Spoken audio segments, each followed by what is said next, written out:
My family and I always loved the idea of cutting down our own Christmas tree. It seemed so wholesome, so traditional.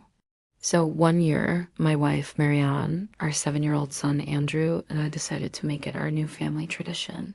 We drove up to a remote mountainous area, a spot known for its perfect pines. When we arrived, it was already getting dark. The parking lot was completely empty, covered in a fresh blanket of snow. It was dead quiet. We grabbed our axe and a flashlight and headed into the woods.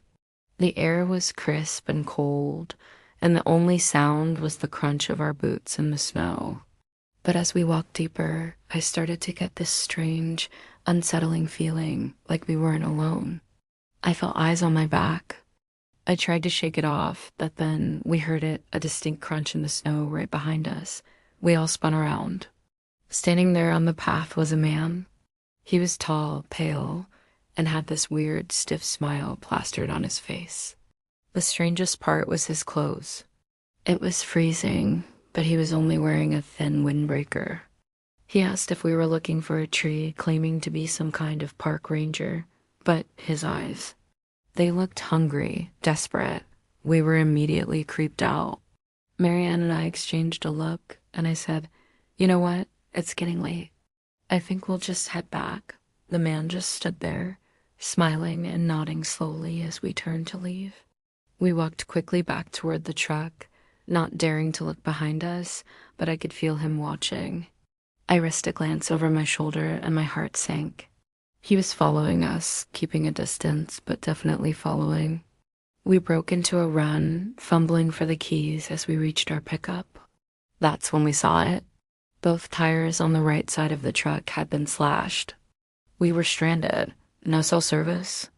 Marianne had to walk to the edge of the dark parking lot, desperately trying to get a signal to call 911. While we waited, terrified, things got even worse.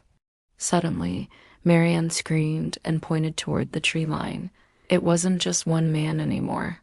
There were multiple shadowy figures standing there, just watching us from the edge of the forest.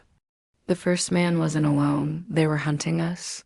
Two of them started walking slowly toward our truck, waving their hands and saying, "We're here to help," but they looked just as creepy and disheveled as the first one. I grabbed the axe, shoved my family into the truck, and locked the doors. The figures got closer and closer, their empty smiles visible in the faint light. Just as they reached the truck, a flash of blue and red lights cut through the darkness. The police. The figures instantly turned and sprinted back into the woods, vanishing into the night.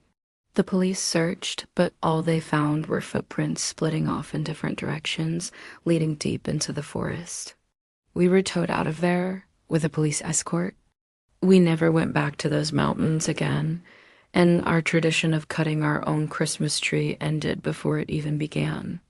Thanks for listening, and don't forget to subscribe for more strange stories.